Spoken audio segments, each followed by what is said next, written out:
Air untuk masa depan peradaban bersama Ngarso Dalem dan 7 pemuda ormas keagamaan.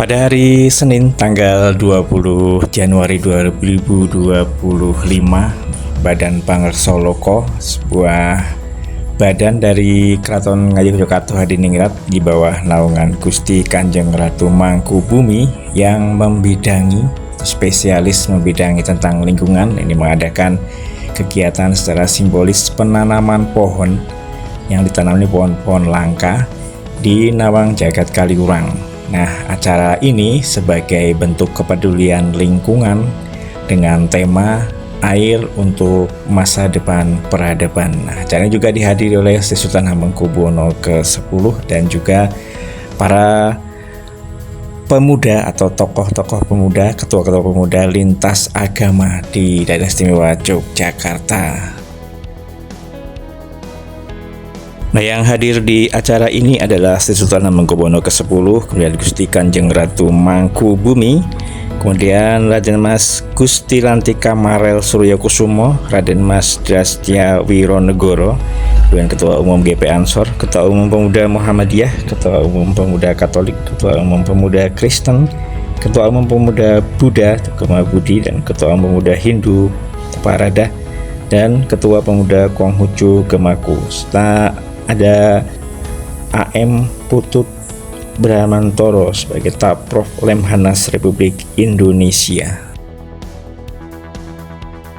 Selain acara penanaman pohon langka ini secara simbolis, pohon-pohonnya ada pohon sawo kecil, pohon kepel, dan pohon lain-lainnya ini juga diadakan sarasehan dari Sri Sultan dan juga para undangan tadi yang hadir, teman-teman semua.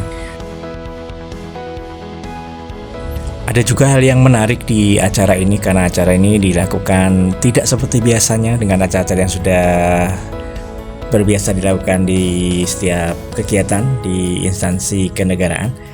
Nah, di sini sampai Sri Sultan sendiri merasa terkejut dengan acara ini karena acaranya tidak seperti biasanya. Nah, apakah hal yang membuat Sri Sultan Hamengkubuwono tersebut merasa terkejut sekaligus gembira dengan acara ini? Nah, mari kita dengarkan bersama-sama pidato sambutan beliau di acara ini.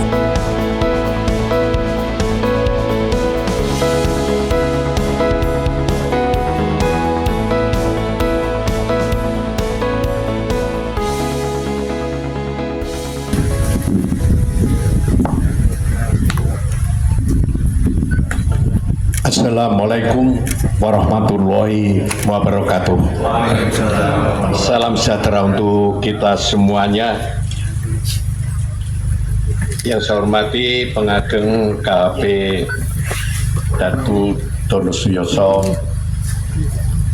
yang saya hormati Kepala Badan Pangerso Loko, yang saya hormati adik-adik saya semua, ketua umum dari organisasi masyarakat khususnya keagamaan. Ya, ini adik-adik ini susah gitu nyebut, mungkin juga anak-anakku gitu, karena anak saya paling tua sudah lebih dari 50 tahun ya.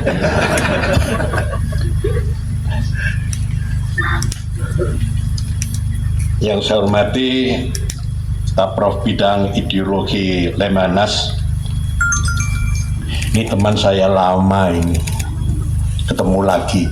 Sehat ya Bapak ya. Kepala Dinas, Pak Lurah, Bapak Ibu hadirin sekalian yang saya hormati.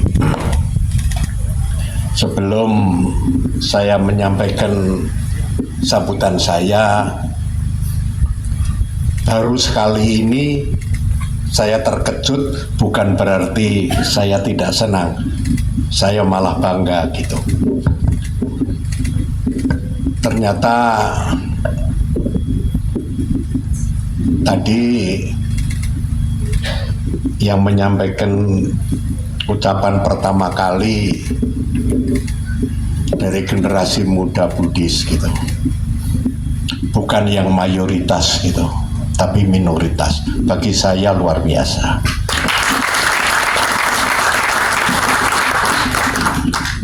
Saya tidak ada masalah gitu, tapi seperti mungkin adik-adik harus mengetahui ya,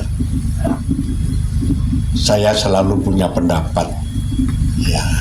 Kebetulan ini ada bidang pembina untuk apa, ideologi gitu. Yang keempat kali saya diminta untuk bicara di Lemhanas, mungkin September atau Oktober tahun lalu.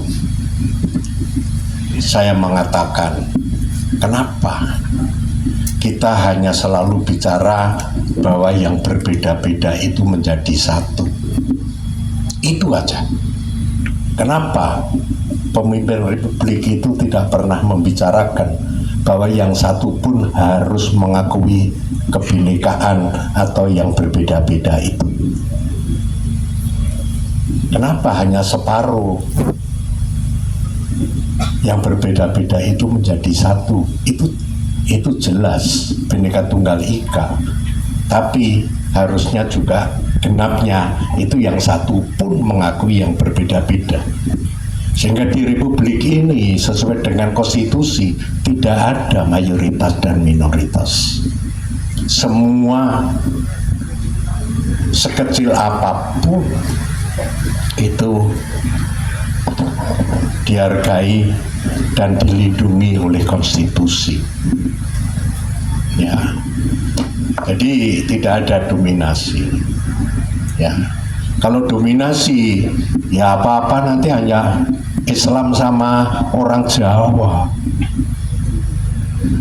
Ya, jadi contohnya misalnya di Papua, ya kalau ada kegiatan jangan pakai gong untuk membuka pertemuan, tapi ya tifat. Kalau gong, ya itu dominasi orang Jawa. Saya terima kasih untuk pertama kali dan saya surprise bagi saya. Bapak-bapak, ibu, adik semua ya. Saya akan melengkapi apa yang tadi sambutan-sambutan yang ada. Tahun lalu kami mendapatkan pernyataan di mana Hamemayu Hayuning Bawono itu menjadi bagian atau disahkan menjadi bagian dari yang diakui oleh dunia lewat UNESCO. Ya, jadi saya, kenapa hal itu bagi saya penting? Ya, jadi Hamemayu Hayuning Bawono itu kalau menggunakan bahasa Jawa ya, tapi kalau bahasa Indonesia itu yang pertama, keselamatan alam semesta itu hanya dimungkinkan ya karena kebijakan manusia itu sendiri. Itu. Jadi kalau kebijakan yang rusak ya hancur itu alam semesta ciptaannya itu. Ya. Jadi mestinya harus kita selamatkan dalam arti kita jangan merusak. Tapi kalau ngambil manfaat tapi jangan merusak, kan gitu. Harus menjaga. Yang kedua adalah ya dharma, sifat-sifat keutamaan itu yang memungkinkan bangsa dan negara tetap lestari. Yang ketiga, keselamatan manusia hanya dimungkinkan karena rasa kemanusiaannya.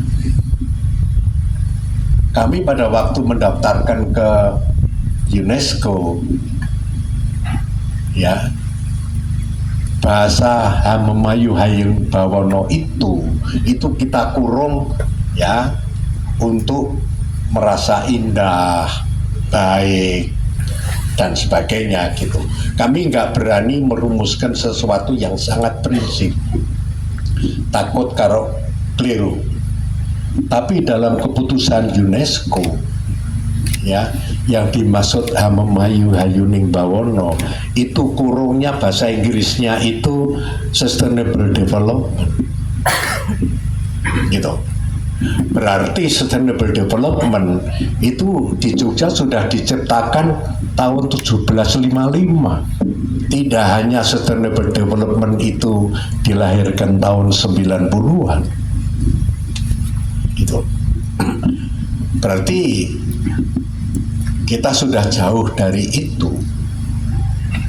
Memang selama ini kami selalu konsisten untuk itu, ya, sehingga perusahaan lingkungan itu kita ambil tindakan, ya. Dulu ada perangkat pejabat daerah yang ada di DIY, ya kan, pada waktu ambil kebijakan mempersempit air, ya kami tindak, kami bawa ke pengadilan. Ada yang mencemari sumur masyarakat, ya, dengan minyak diesel, ya kami proses hukum juga, gitu. Sehingga harapan saya perusahaan-perusahaan seperti itu harus kita jaga, karena Hamemayu Hayuning Bawono itu.